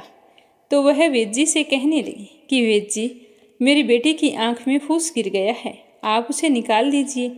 तो भगवान कहने लगे कि अगर फूस निकालूं तो बदले में मुझे क्या मिलेगा। तो उसकी माँ कहने लगी कि मेरी बेटी की आंख ठीक कर दो, इसके बदले जो तुम चाहो ले लो। तो वेद जी बने भगवान कहने लगे कि अगर आपकी बेटी का विवाह मेरे साथ करो तो मैं उसकी आंख का फूस निकाल सकती हूँ। तो वेद जी की बात सुनकर राई की माँ सोचने लगी कि और कोई दूसरा रास्ता ही नज़र नहीं आ रहा। मेरी बेटी की आंख फूट गई तो मैं क्या करूँगी। तो वह शादी करने के लिए तैयार हो गई और उसने वहीं पर वेद जी और राई की सगाई कर दी। तो वेद जी कहने लगे कि कार्तिक शुक्ल 11 के दिन मैं शादी करने के लिए आऊँगा। राई की आंख से फूस निकाल कर चले गए। तो राई की माँ सोचने लगी कि शादी के तो बहुत ही थोड़े दिन हैं, मैं अपनी बेटी को क्या दूंगी। मेरे पास तो पैसे भी नहीं हैं, शादी की तैयारियां कैसे करूंगी। यह सोचते हुए वो सोने की दुकान पर गई और कहने लगी कि मेरी बेटी राई के लिए लौंग और बिछिया घड़ दे सुनार, मैं तुम्हें बाद में रुपया दे दूंगी। तो सुनार कहने लगा, मुझे समय नहीं है। हलवाई व बनिया के पास गई तो उन्होंने भी जवाब दे दिया। अब राई की माँ तो परेशान होकर घर आ गई और सोचने लगी कि अब क्या करूं। ऐसा करते करते शादी का दिन नज़दीक आ गया। सारे गांव वाले बातें करते कि बेटी की शादी तय कर दी और घर पर कोई भी सामान तैयार नहीं है, टूटी फूटी झोंपड़ी है, पता नहीं शादी कैसे करेगी। सारे लोग बड़े ही बेसब्री से इंतजार कर रहे थे। तो कार्तिक शुक्ल एकादशी के दिन राई सुबह जल्दी उठी और स्नान किया, कृष्ण कन्हैया की पूजा की और तुलसी के समक्ष एक घी का दीपक जला दिया। तो भगवान का चमत्कार हुआ, उनकी झोंपड़ी महल में बदल गई। उसकी माँ यह देखकर बहुत ही खुश हुई, सारे महल में दौड़ दौड़ कर देखने लगी। तो कहीं पर सुनार गहने लेकर आया हुआ बैठा था, कहीं हलवाई लगे थे, अच्छे अच्छे भोजन की खुशबू आ रही थी। तो यह देखकर उसकी माँ भगवान का धन्यवाद करने लगी। यह देखकर गांव वाले भी हैरान हो गए कि ये चमत्कार कैसे हुआ। सारे दौड़कर उनके महल में आ गए और बारात का इंतजार करने लगे। जब बारात द्वार पर आई तो सबने देखा कि भगवान स्वयं राई से शादी करने के लिए आए हैं। तो फिर बड़े धूमधाम से राई और भगवान की शादी हुई। फिर भगवान राई को विदा करवा के वहाँ से द्वारिका ले गए। द्वारिका में जाकर भगवान राई के महल में ही रहने लगे, दूसरी रानियों के महल में नहीं जाते थे। तो यह देखकर दूसरी रानियां राई से ईर्ष्या करने लगी। ऐसा करते करते सावन का महीना आया तो राई अपने मायके चली गई। थोड़े दिन बाद भगवान ने सोचा कि राई के लिए तीज भेज देता हूँ। तो भगवान ने 7 जरी के पेश व 5 सोने के पचेटे रखे और 2 हंसों को बुलाकर कहा कि हे हंसो, तुम सीधे राई के मायके जाना, रास्ते में कहीं पर भी मत रुकना और सीधे ले जाकर राई को दे देना। तो हंस वहाँ से चल दिए। जब राधा रुक्मण को इस बात का पता चला तो उन्होंने हंसों को अपने महल में बुलाया और कहा कि बहुत दूर जाना है, थोड़े से मोती चुग लो। तो हंस मोती चुगने लग गए और राधा रुक्मण ने सारा सामान निकाल कर उसमें फटे पुराने कपड़े और 5 कांटे बांध दिए और पोटली हंसों को दे दी। हंस उस पोटली को लेकर राई के मायके चले गए और ले जाकर राई को वह पोटली दे दी। राई देखकर बहुत ही खुश हुई, झूमने लगी, नाचने गाने लगी। पर जैसे ही उसने पोटली खोली और हाथ डाला तो 5 अंगुलियों में 5 कांटे चुभ गए। अब राई बहुत ही दुखी हुई, दर्द के मारे जोर जोर से रोने लगी। ऐसा करते करते सावन का महीना समाप्त हो गया। तो भगवान उसे लेने के लिए आए, पर राई भगवान से बोली नहीं। भगवान बुलाए तो वो दूर चली जाए। तो भगवान ने सोचा कि कोई बात नहीं, इतने दिन मायके रही है तो इसका मन उदास है। राई को लेकर अपने महल चली गई। अब राई भगवान के लिए अच्छा भोजन बनाती और भोजन में दही जरूर देती, पर भगवान से बातचीत बिल्कुल भी नहीं करती। भगवान ने काफ़ी कोशिश की पर राई नहीं बोली। एक दिन भगवान ने बिल्ली का रूप धारण किया और सारा दही खा गई। अब राई दही कहाँ से लाई? तभी भगवान गुजरी बनकर दही बेचने के लिए आई। तो राई नीचे जाकर बोली कि मुझे थोड़ा सा दही चाहिए। तो गुजरी रूपी भगवान बोले कि राई, दही तो तुम ले लो, पर तुम इतनी उदास क्यों हो? हमने सुना है कि भगवान से आप नाराज हैं। तो राई कहने लगी कि तुझे क्या मतलब, तू जा। तो गुजरी रूपी भगवान बोले कि हम दोनों तो सहेली जैसी हैं, तुम अपने मन की बात बताओगी तो तुम्हारा मन हल्का हो जाएगा, मैं किसी को नहीं कहूँगी। तो राई ने सारी बात बता दी।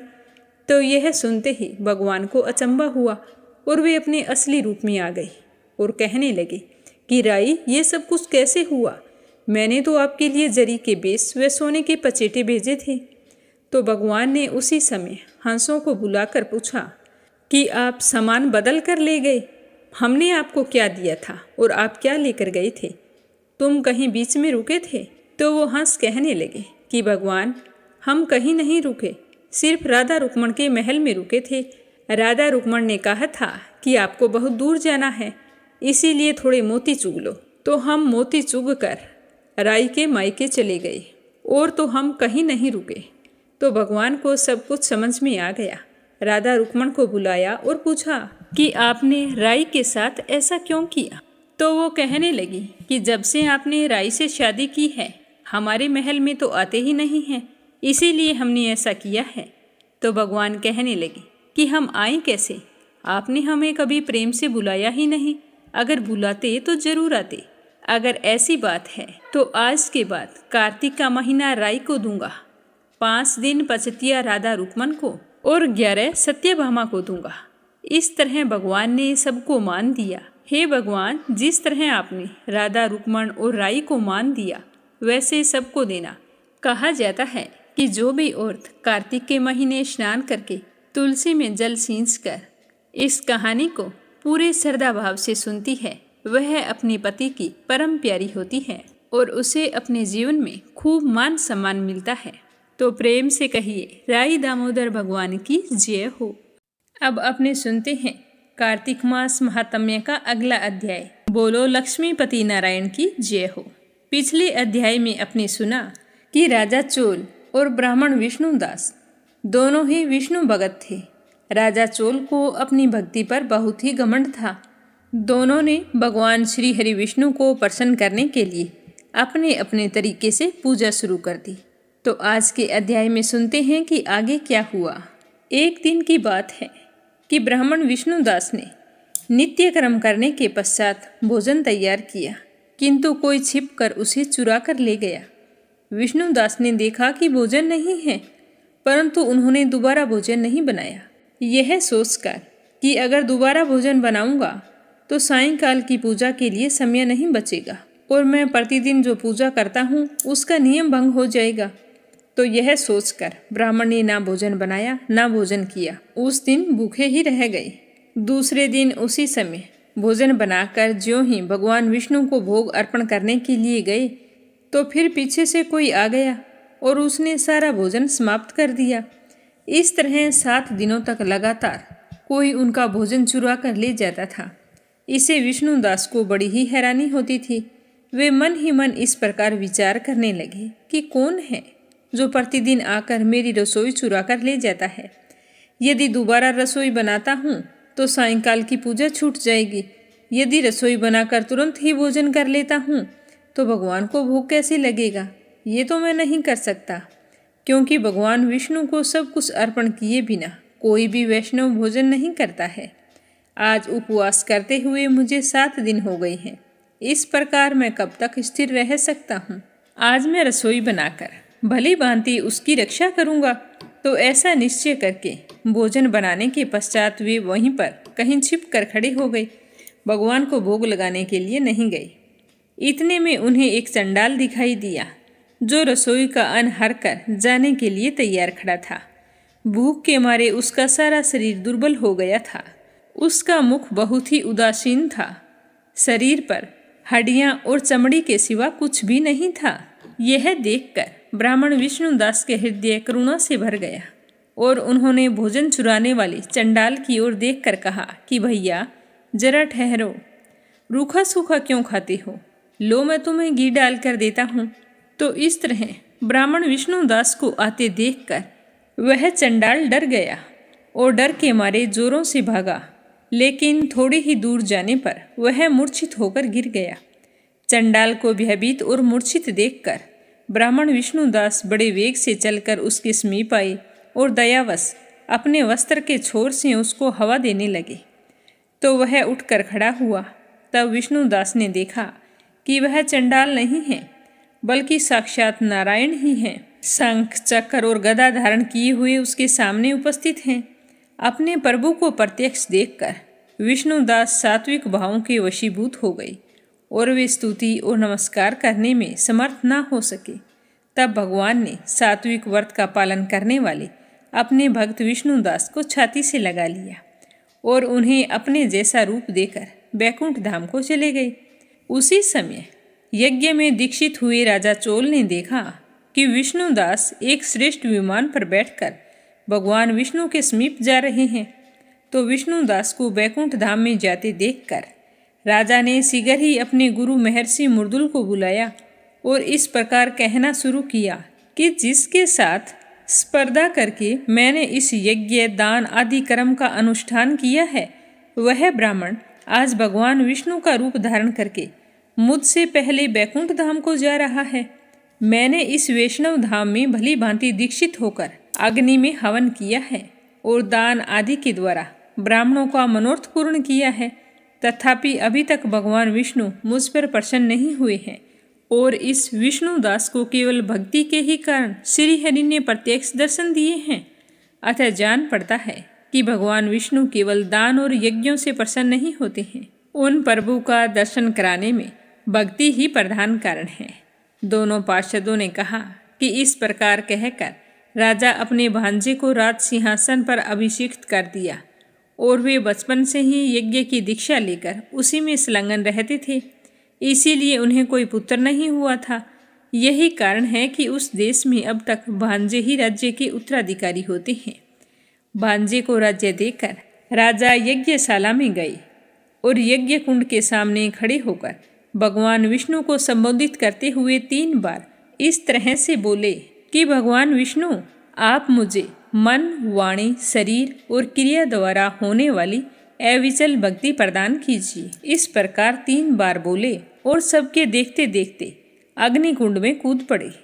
बस उसी क्षण भक्त वत्सल भगवान विष्णु अग्निकुंड में प्रकट हो गए और उन्होंने राजा को छाती से लगाकर एक श्रेष्ठ विमान में बिठाया और उन्हें अपने साथ लेकर बैकुंठ धाम को प्रस्थान किया। नारद जी कहने लगे कि हे राजन, जो ब्राह्मण विष्णुदास था वो तो पुण्यशील नाम से प्रसिद्ध भगवान के पार्षद बने और जो राजा चोल थे उनका नाम सुशील हुआ। इन दोनों को अपने ही समान रूप देकर भगवान लक्ष्मीपति ने इन्हें अपना द्वारपाल बना लिया। आगे क्या हुआ यह सुनेंगे कल के अध्याय में। अब अपने सुनते हैं तुलसी माता की कहानी। एक परिवार में ननंद भाभी रहा करती थी। ननंद छोटी थी और उसके माँ बाप की मृत्यु हो चुकी थी। वह अपने भैया भाभी के साथ रहती थी। उसका बचपन से नियम था कि वह तुलसी की बड़ी सेवा करती थी, पर उसकी भाभी को यह सब कुछ फूटी आंख नहीं सुहाता। जब वह तुलसी माता की पूजा करती तो हमेशा ईर्ष्या भरी नज़रों से देखती रहती और सोचती कि बहाना लेकर यहाँ बैठ जाती है, घर का कोई काम तो करती नहीं है। कभी कभी तो वो गुस्से में बोल देती कि जब तेरा विवाह हो तो तुलसी ही खाने के लिए बरातियों को दूंगी और तुलसी ही तुझे दहेज में दे दूंगी, क्योंकि तुझे तो तुलसी ही परम प्यारी है और कोई काम से तो तुझे लेना देना है नहीं। कितनी बड़ी हो गई है, घर का कोई काम नहीं करती है। तो वह बेचारी मासूमियत से सुनकर चुप हो जाती, अपनी भाभी को कुछ नहीं कहती। इसी तरह समय के साथ वो बड़ी हो गई तो उसके भैया ने उसके लिए अच्छा सा घर देखकर रिश्ता तय किया और शुभ मुहूर्त देखकर उसका विवाह भी तय कर दिया। जिस दिन उसकी शादी होनी थी तो उसका भाई जैसे ही बरातियों के लिए कुछ खाने पीने का प्रबंध करता तो उसकी पत्नी मना कर देती। उसने कहा कि अगर तुमने ऐसा कुछ किया तो मैं घर छोड़कर चली जाऊंगी। तो अपनी पत्नी का इतना रूखा व्यवहार देखकर वो बड़ा ही दुखी रहता कि बरातियों को मैं क्या खिलाऊंगा, उनका स्वागत सत्कार कैसे करूंगा। जैसे ही बारात घर के सामने आई तो उसकी पत्नी ने तुलसी के गमले को उठाया और बरातियों के सामने उसके टुकड़े टुकड़े करके रख दिए। तो तुलसी माता की कृपा से वे टुकड़े स्वादिष्ट व्यंजनों में बदल गए। फिर वह भाभी अपनी ननंद के पास आई और तुलसी माता की मंजरी लाकर उसके माथे पर, कानों पर, गले में सजा दी और कहने लगी कि तुलसी से प्यारा तुम्हें कुछ नहीं है, इसीलिए यही तुम्हारे गहने हैं, इन्हें पहनकर चली जाओ। वस्त्रों के स्थान पर तुलसी का जनेऊ उतार कर रख दिया। तो तुलसी माता की कृपा से जहाँ जहाँ उसने वो मंजरी पहनी थी वो सारे के सारे सोने के जेवरात बन गई और जहाँ पर जनेऊ रखा था वह जनेऊ रेशमी वस्त्रों में बदल गया। तो यह देखकर उसकी भाभी को बड़ी ही हैरानी हुई और उसका भाई मन ही मन बहुत ही खुश हो रहा था। अब वह तो ससुराल के लिए रवाना हुई तो उसके साथ तो खूब दान दहेज था। ससुराल पहुँचते ही बहुत बड़ाई हुई। तो यह देखकर उसकी भाभी को बड़ी ही हैरानी हुई। सोचने लगी कि तुलसी की पूजा का इतना महत्व है। तो उसकी एक लड़की थी तो वो सोचने लगी कि मैं भी इससे तुलसी की पूजा करवाऊंगी तो इसको भी खूब दान दहेज मिलेगा। तो वह अपनी लड़की से कहती कि बेटा तुम भी तुलसी की सेवा किया कर, देख तेरी बुआ किस तरह तुलसी की सेवा करती थी तो खूब सारा दान दहेज लेकर गई है। पर लड़की का मन तुलसी सेवा में कभी नहीं लगता था। धीरे धीरे समय बीतता गया, लड़की के विवाह का समय आ गया। तो उस लड़की की माँ सोचने लगी कि जैसा व्यवहार मैंने इसकी बुआ के साथ किया था वैसा ही व्यवहार इसके साथ करूँगी ताकि ये भी खूब सारा दान दहेज लेकर जाए और ससुराल में खूब बड़ाई हो। अब उस लड़की की शादी तय कर दी। तो लड़की के पिताजी ने अपनी पत्नी से कहा कि मैं अपनी बहन को ले आता हूँ, पर उसकी पत्नी कहने लगी कि नहीं, उसे नहीं लाना, आपकी बहन मुझे फूटी आंख नहीं सुहाती, अगर आप उसे ले आई तो मैं घर छोड़कर चली जाऊंगी। तो वह बेचारा मायूस होकर रह गया। अब जिस दिन बारात आनी थी तो लड़की का पिताजी बारात के स्वागत सत्कार के लिए तैयारियां करने लगा। तो उसकी पत्नी कहने लगी कि ये सब कुछ रहने दो, मैं अपने आप संभाल लूँगी, आपको चिंता करने की कोई ज़रूरत नहीं है। जैसे ही बारात आई तो उस लड़की की माँ ने तुलसी का गमला फोड़कर बारातियों के सामने रख दिया और तुलसी की मंजरी अपनी बेटी के गले में, कानों में, करधनी में, पैरों में, सब जगह रख दी। पर इस बार तुलसी माता का प्रकोप हुआ। गमले की मिट्टी वैसी की वैसी ही रही। तो सारे बाराती नाराज हो गए सारे के सारे कहने लगे कि हमें इस तरह बदनाम करने के लिए यहाँ बुलाया था। और जो मंजरी अपनी बेटी के कानों में पैरों में डाली थी, तो पैरों में डालने के कारण तुलसी माता का अपमान हुआ, तो सारी की सारी मंजरी मुरझा कर लटक गई। इस तरह का व्यवहार देखकर बाराती, दूल्हा और दूल्हे के पिताजी सारे नाराज हो गए और उन्हें अपशब्द कहने लगे। दूल्हे के पिताजी ने पहले तो कहा कि बारात खाली वापस जाएगी, पर बाद में सोचा कि गांव में बदनामी होगी, तो अपने बेटे की शादी कराई और लड़की को विदा करा के चल पड़े। तो यह सब कुछ देखकर उसके पति को बहुत ही दुख हुआ। उसे अपनी बहन की बहुत ही याद आ रही थी। तो उसने अपनी पत्नी से कहा कि अगर तुम कहो तो मैं अपनी बहन से मिल आऊं। तो वो कहने लगी कि हाँ जरूर मिल आओ, पर यहाँ पर लेकर आने की कोई ज़रूरत नहीं है। तो उसका पति कहने लगा कि मेरी बहन के लिए कुछ रख दो, खाली हाथ कैसे जाऊं। तो उसकी पत्नी ने थैले में ज्वार भर कर कहा कि ये ले जाओ, और हमारे यहाँ कुछ भी नहीं है जो तुम्हारी बहन को दे सके, वो तो वैसे ही धनवान है। तो बेचारा ज्वार से भरी थैली लेकर दुखी मन से चल दिया और मन ही मन सोचने लगा कि कोई भाई भी कभी अपनी बहन के घर ज्वार लेकर जाता है। इस तरह सोचता हुआ वह एक गौशाला के आगे से गुजरने लगा। तो उसने उस थैले को गाय के सामने ले जाकर उल्ट दिया। तो गोपालक ने यह देखकर कहा कि भाई तुम सोना मोती गाय के आगे क्यों डाल रहे हो। तो वह कहने लगा कि भाई काय के सोना मोती ज्वार है, तुम्हें क्या बताऊं। मेरी पत्नी को मेरी बहन फूटी आंख नहीं सुहाती। जब से शादी करके गई है तब से मायके का मुंह नहीं दिखाया, और आज जब मैं उससे मिलने के लिए जा रहा था तो सौगात मांगी थी, तो उसने ज्वार से भरकर थैली दे दी। अब कोई भाई कभी अपनी बहन के यहाँ ज्वार लेकर जाता है क्या। ऐसा कहते कहते उसकी आंखों में आंसू आ गए। तो गोपालक कहने लगा कि भाई देख, ये तो हीरे मोती हैं।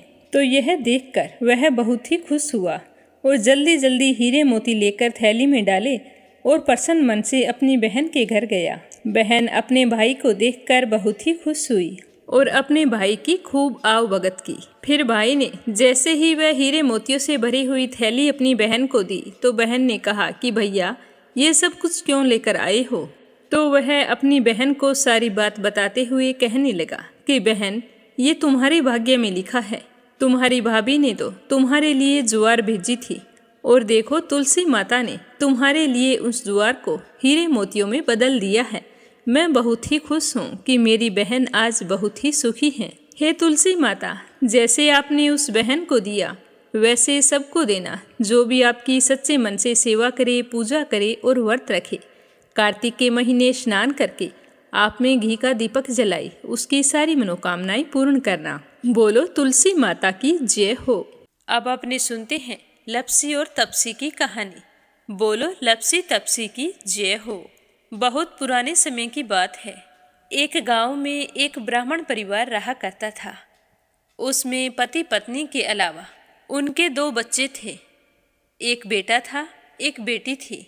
ब्राह्मण दंपति बहुत ही सरल स्वभाव के थे। समय मिलने पर प्रभु का स्मरण किया करते थे। उनकी बेटी बहुत ही संस्कारी और सुशील थी, लेकिन उनका बेटा आवारा किस्म का था। वह कोई काम धाम नहीं करता और ना ही कभी अपने माँ बाप का कहना मानता था। समय के साथ दोनों बहन भाई बड़े हो गए। बहन की शादी कर दी गई, पर भाई का वही हाल था। उसके माँ बाप ने उसे समझाया कि बेटा, अब हम वृद्ध हो चले हैं, तुम कोई काम किया करो, लेकिन उस पर उनकी बातों का कोई असर नहीं होता था। तो एक दिन ब्राह्मणी अपने पति से कहने लगी कि स्वामी, आप बिल्कुल काम छोड़ दीजिए।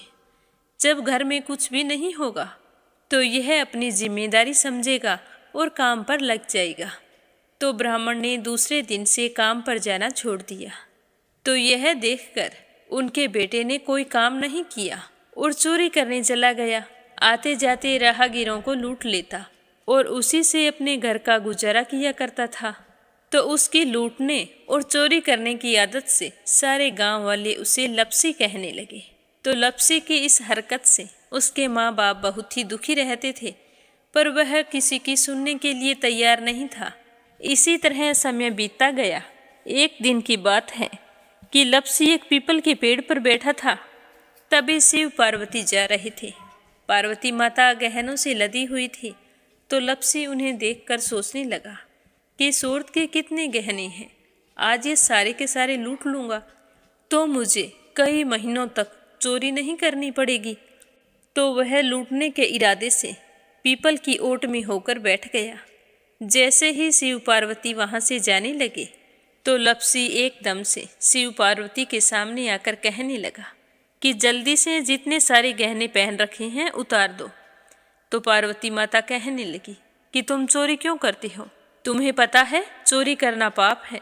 तो लपसी कहने लगा कि क्या करूं, घर पर मेरे माँ बाप हैं, मेरी एक भांजी है, उनके लिए दोनों समय भोजन की व्यवस्था कहाँ से करूं, मुझे कोई काम तो आता नहीं है।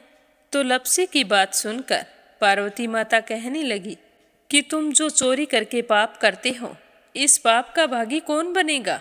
तो लपसी कहने लगा कि मेरे घर वाले सारे बनेंगे। तो पार्वती माता कहने लगी कि कोई नहीं बनेगा, पाप के भागी केवल तुम बनोगे। तो लपसी कहने लगा कि मैं लूट खोस कर उन्हीं के लिए लेकर जाता हूँ, तो पाप के भागी तो उन्हें बनना ही पड़ेगा। तो लपसी की बात सुनकर पार्वती माता ने हंसकर कहा कि हम यहीं पर बैठे हैं और तुम अपने घर जाओ, अपने घर वालों से पूछो कि कोई तुम्हारे पाप का भागी बनेगा क्या। तो यह सुनकर लपसी भागा भागा अपने घर आया और अपनी माँ के पास गया और कहने लगा कि माँ, मैं चोरी करके लाता हूँ, राह चलते राहगीरों को लूटता हूँ, तुम्हारे लिए ही तो करता हूँ। तो तुम मुझे एक बात बताओ, चोरी करने से जो पाप लगता है तो आप मेरे पाप के भागी बनोगे। तो लपसी की बात सुनकर उसकी माँ कहने लगी कि बेटा, मैंने तो तुमसे नहीं कहा कि तुम चोरी करके लाओ, तुम कमा कर लाओ, हमें तो 2 वक्त की रोटी चाहिए, मैं तो तुम्हारी पाप की भागी नहीं बनूंगी। तो माँ के मुंह से इस तरह की बात सुनकर लपसी तो हैरान हो गया। फिर वह अपने पिताजी के पास गया और जाकर कहने लगा कि पिताजी, मैं जो कुछ भी लूट खोस के लाता हूँ वो आपके लिए ही तो लाता हूँ। देखो मैंने लूट कर कितना धन इकट्ठा कर लिया है, कितने ऐशो आराम है तुम्हारे। अगर मैं चोरी नहीं करता तो क्या ये सब हमें मिलता। पिताजी, मैं तुमसे एक बात पूछता हूँ कि चोरी करने से पाप लगता है, तो उस पाप में आप मेरे भागीदार बनोगे क्या। तो लपसी की बात सुनकर उसके पिताजी कहने लगे कि बेटा, मैंने नहीं कहा कि तुम चोरी करके लाओ, तुम कमा कर लाओ, मैं तुम्हारे पाप का भागी नहीं बनूंगा। तो माँ बाप के मुंह से इस तरह की बात सुनकर वह बहुत ही उदास हुआ और सोचने लगा कि मैं कितने महीनों से चोरी कर रहा हूँ, ना जाने मुझ पर कितना पाप चढ़ गया है, और ये तो बोल रहे हैं कि पाप के भागी हम नहीं बनेंगे, तो अब क्या होगा। तो वह बड़े ही दुखी मन से शिव पार्वती से मिलने के लिए चल पड़ा। जैसे ही घर से बाहर निकलने लगा तो उसकी छोटी सी भांजी दरवाजे पर खेल रही थी। उसे पता नहीं था कि पाप पुण्य क्या होता है, तो वो कहने लगी कि मामा, पाप की भागी मैं बनूंगी। तो उसके इस तरह कहते ही लपसी ने उसे गोद में उठाया और चल पड़ा। शिवजी भगवान और पार्वती माता के पास जाकर कहने लगा कि घर वालों ने पाप का भागी बनने से मना कर दिया है और एक यही है जो पाप की भागी बनने को तैयार है। फिर लपसी बड़े ही दीन स्वर में कहने लगा कि हे भगवान, मैं समझ गया हूँ कि चोरी करना पाप है। आज तक जो मैंने काम किया वो बहुत ही गलत था, लेकिन अब मैं इसका प्रायश्चित करना चाहता हूँ। अब तुम ही बताओ, मुझे मेरे पापों से मुक्ति कैसे मिलेगी। तो उसकी बात सुनकर शिव पार्वती बहुत ही खुश हुए और लपसी को कच्चे सूत का एक छोटा सा गोला देते हुए कहा कि लपसी, ये सूत लो और इस पीपल के चारों ओर परिक्रमा लगाओ। जब यह सूत समाप्त हो जाएगा तब तुम्हारे सारे पाप नष्ट हो जाएंगे। तो यह सुनकर लपसी बहुत ही खुश हुआ। सोचने लगा कि छोटा सा गोला है, अभी लपेट कर घर चला जाऊंगा, उसके बाद में कभी कोई पाप नहीं करूंगा। फिर उसने अपनी बांजी को कंधे पर बैठाया और पीपल की परिक्रमा लगानी शुरू कर दी। अब भगवान का वह सूत खत्म कहाँ होने वाला था। लपसी चक्कर लगाता गया पर वह सूत खत्म नहीं हुआ। चक्कर लगाते लगाते 1 महीने, 6 महीने, साल, पूरे 12 साल बीत गए पर वह सूत खत्म नहीं हुआ। 12 साल बाद एक बार फिर शिव पार्वती जी वहाँ से गुजर रहे थे तो पार्वती माता ने कहा कि स्वामी चलो लपसी को चलकर देखते हैं। तो शिवजी कहने लगे, वो चोरी करने वाला, लूटने वाला कब का चला गया होगा। तो पार्वती माता कहने लगी कि नहीं स्वामी, चलकर देखने में क्या जाता है, चलो एक बार देखते हैं। तो शिव पार्वती जी जैसे ही पीपल वृक्ष के पास आए तो देखा कि लपसी तो अब भी चक्कर लगा रहा है। वहाँ चारों ओर गहरी खाई हो गई है और लपसी की बड़ी बड़ी दाढ़ी, मूंछें, नाखून बढ़ गए हैं। तो यह देखकर पार्वती माता ने कहा कि देखो स्वामी, आप तो कह रहे थे कि वो कब का ही चला गया, देखो इसके मन में सच्ची भक्ति है। तो पार्वती की बात सुनकर शिवजी ने कहा कि चलो अभी देख लेता हूँ। तो यह कहकर शिवजी ने एक सोने का कड़ा लपसी के आगे फेंक दिया। तो लपसी ने झट से उसके ऊपर पैर कर लिया। फिर अचानक से उसका ध्यान शिव पार्वती जी की ओर गया तो वो हाथ जोड़कर कहने लगा कि भगवान, अब तो मेरे पाप समाप्त हो गए होंगे, आप मुझे यहाँ से जाने की आज्ञा दीजिए, आपका यह सूत अभी तक खत्म नहीं हुआ है। तो शिवजी भगवान ने कहा कि तुम्हारे पाप कर्म भी अभी तक पूरे नहीं हुए हैं। तो शिवजी की बात सुनकर लपसी कहने लगा कि भगवान, मुझे पूरे 12 वर्ष हो गए हैं आपकी भक्ति करते करते, और अब भी आप मुझ पर शक कर रहे हैं। तो शिवजी ने कहा कि अपना पैर उठाओ। तो जैसे ही लपसी ने अपना पैर उठाया तो उसके पैर के नीचे सोने का कड़ा था। तो यह देखकर लपसी शर्मिंदा हो गया और कहने लगा कि प्रभु, गलती हो गई, मुझे माफ़ करो, आगे से मैं ऐसी गलती कभी नहीं करूँगा। तो शिवजी कहने लगे कि नहीं लपसी, तुम्हारा पाप ऐसे पूरा नहीं हो सकता, अब तुम्हें 12 वर्ष तक और इसी तरह परिक्रमा करनी होगी, उसी के बाद तुम्हारे पाप समाप्त होंगे। यह कहकर शिव पार्वती वहाँ से चले गए और वह फिर से पीपल के पेड़ की परिक्रमा करता रहा। करते करते 12 साल बीत गए। 12 साल बाद में शिव पार्वती जी वहाँ पर आए तो उन्होंने देखा कि आज भी वो वहीं पर चक्कर लगा रहा है। तो शिव जी ने फिर उसके सामने सोने की अंगूठी फेंकी, पर उसने कोई ध्यान नहीं दिया। तो शिवजी भगवान प्रसन्न होकर कहने लगे कि हे लपसी, आज से तुम मेरी तपस्या करके तपसी बन गए हो। मैं तुम्हें वरदान देता हूँ कि तुम अपने जीवन में सारे सुखों को प्राप्त करेगा। और तूने 24 बरस तक मेरी भक्ति की है, इसका फल भी तुझे अवश्य मिलेगा। जो भी औरत गाय और कुत्ते की रोटी नहीं बनाएगी, उसका पुण्य फल तुम्हें मिलेगा। आंगन लीप कर दहलीज नहीं लीपेगी तो उसका पुण्य फल भी तुझे ही मिलेगा। अगर हमारे घर की बहन बेटी को हम सूट, तीवल या साड़ी भेंट स्वरूप देते हैं तो साथ में मोली का धागा और कुछ रुपए नहीं देंगे तो उसका पुण्य फल भी तुम्हें ही मिलेगा। अगर कोई दिए से दिया जलाएगा तो उसका पुण्य फल भी तुम्हें ही मिलेगा।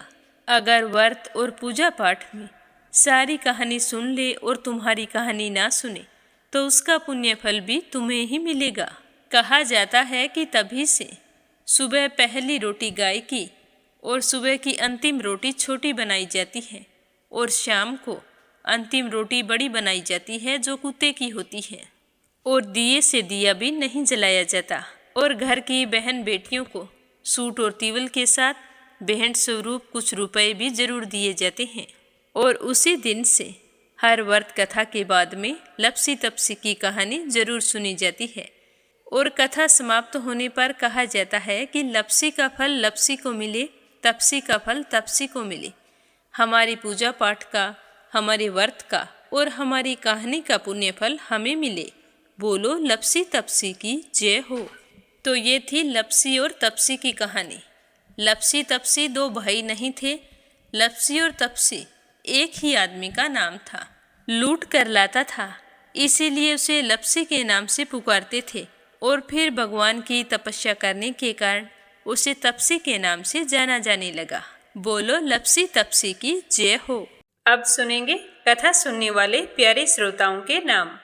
आज का पहला कमेंट परमिला रानी, विश्वास, सुधीर, राजेश, संजय कनाडा से। दूसरा है संजय, सोनिया, हिताक्षी, दीपेश, मयंक हरियाणा से। और तीसरा है अंजना, सरस्वती आर्यन उद्धव आचार्य नेपाल से, अपराजिता मीना श्रीवास्तव नेपाल से, बिमला नेपाल से, परमेश्वरी रघुवीर सिंह दिल्ली से, प्रिया रणवीर देसवाल पवनी देसवाल वरदान देसवाल मेरठ से, सरला रानी करणपुर से, रेखा धर्मेंद्र शर्मा जयपुर से, देवी सिंह कार्तिक पायल सौम्या उमा रघुवंशी गजबा सौदा से, कमला गुरुग्राम से, आशा शर्मा विष्णु ज्योति अंशु भीलवाड़ा से, निशा जिंदड़ दिल्ली से, रवि सैनी सीमा सैनी मलियाना से, नीलम जायसवाल हैदराबाद से, रामचंद्र मडिया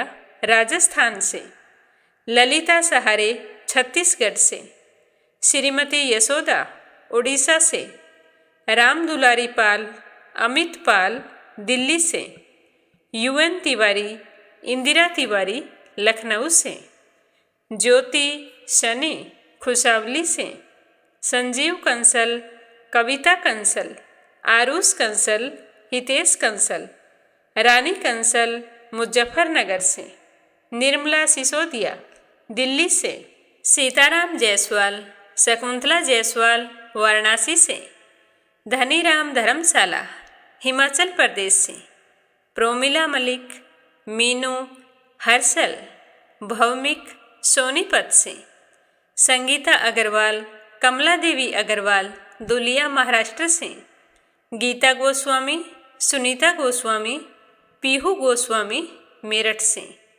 विमलेश शर्मा दिल्ली से, महेंद्री देवी दादरी, सुनीता पवार कृषु पवार मध्य प्रदेश से, सविता यादव प्रयागराज से, वंदना वर्मा इंदौर से, लक्ष्मी साहू उड़ीसा से, रामचंद्र मंडिया राजस्थान से, बीना देविका कनिका वाशने अलीगढ़ से, शीला सिन्हा मीरा श्रीवास्तव ममता श्रीवास्तव माला छम्मा जौनपुर से, मंजू होशियारपुर से, पंडित मनोज कुमार शर्मा पंजाब से, रीता राय बलिया से, सरोज अग्रवाल जबलपुर से, श्रीचंद यादव गया बिहार से, कोमल निर्मल मुंबई मीरा रोड से, इंदिरा रावत मोहित रावत पलवल से, दीपिका यादव छत्तीसगढ़ से, रीचा मिश्रा सुदेश नागपाल करनाल से, दिल्ली बहादुर भंडारी सरिता भंडारी नम्रता भंडारी सूरज भंडारी नेपाल से, श्यामवती सुषमा विष्णु हरियाणा से, प्रियंका द्विवेदी हरदोई उत्तर प्रदेश से, सुनीता गोस्वामी गीता गोस्वामी खुशी गोस्वामी मेरठ से, सुनीता रेवाड़ी मीरा अग्रवाल बंगाल से, नंदा पांडुरंग पुजारी ब्रह्मपुरी महाराष्ट्र से, के लक्ष्मण दास उमरकोट से, गीता मिश्रा मुंबई से, किरण देवी बरियातू से, विनीता श्रीवास्तव भोपाल से, दीपिका धायकी सुनीता गोयल उत्तराखंड से, शोभा कुंवर पुरोहित अहमदाबाद से, निर्मला सैनी वंदना सैनी हिसार से, सुमन चांदोरा जोधपुर से, रेखा देवी गोवर्धन बैठा रांची से, उषा शर्मा राजस्थान से, लाजवंती अविनाश अवनी धैर्या भव्या दिल्ली से, अशोक कुमार जी भटनागर भोपाल मध्य प्रदेश से, पप्पू प्रसाद गोडिया स्मिता सीताराम गायकवाड़ महाराष्ट्र से, गीता रविंदर जीरकपुर से, अनीता सिसोदिया गाजियाबाद से, कैला देवी रेणुबाला करनाल से, पूनम यादव करेली से, कमलेश भल्ला जम्मू से, मंजू सोनी जोधपुर से, पूनम गुप्ता आपने 16 शुक्रवार व्रत की विधि पूछी है, तो आप बताइए कि आप 16 शुक्रवार कौन से व्रत करना चाहते हैं, संतोषी माता के या वैभव लक्ष्मी माता के? अगर आप संतोषी माता के व्रत रख रहे हैं तो खटाई नहीं खा सकते, और वैभव लक्ष्मी या फिर संतोषी माता के व्रत करते हैं तो उसमें आप सेंधा नमक ले सकते हैं। अगला कमेंट है पूजा पाठक, उत्तराखंड, देहरादून कोशानी से, रजनी पडोला उत्तराखंड से, सुनीता यादव दिल्ली से, पार्थ शेरावत दिल्ली से, चंद्रकांता, सपना, पूजा, विनीता जयपुर से, निर्मला, चंद्रकांता दिल्ली से, नीलम यादव करेली से, पूनम यादव करेली से, पूनम वशिष्ठ दिल्ली से, रुक्मणी शर्मा अंबाला से, मंजुला माथुर जयपुर से, सीता देवी दिल्ली से, शकुंतला पंगल भिवानी से, दर्शन देवी मुरादनगर से, जानवी मिश्रा, राधिका मिश्रा, गौरी मिश्रा, सचिन मिश्रा, सोनम मिश्रा, सीता मिश्रा बाराबंकी से, राधा रानी बिश्नोई राजस्थान से, कमलेश लाल रुड़की से, इंदिरा देवी आजमगढ़ से, सुदेश शर्मा लुधियाना से, आशा भारद्वाज हरिद्वार से, बबीता कुमारी, निहारिका कुमारी, हरीश, रंजन कुमार, सुनीता गुप्ता, हैप्पी गुप्ता, प्रतिमा कुमारी, संतोष कुमार नोएडा से, कुसुम परियाल, पोरी गढ़वाल, श्रीमती शर्मा अलीगढ़ से। आप सभी श्रोताओं का बहुत बहुत धन्यवाद। मंगल कामना के साथ ओम नमः शिवाय। हर हर महादेव।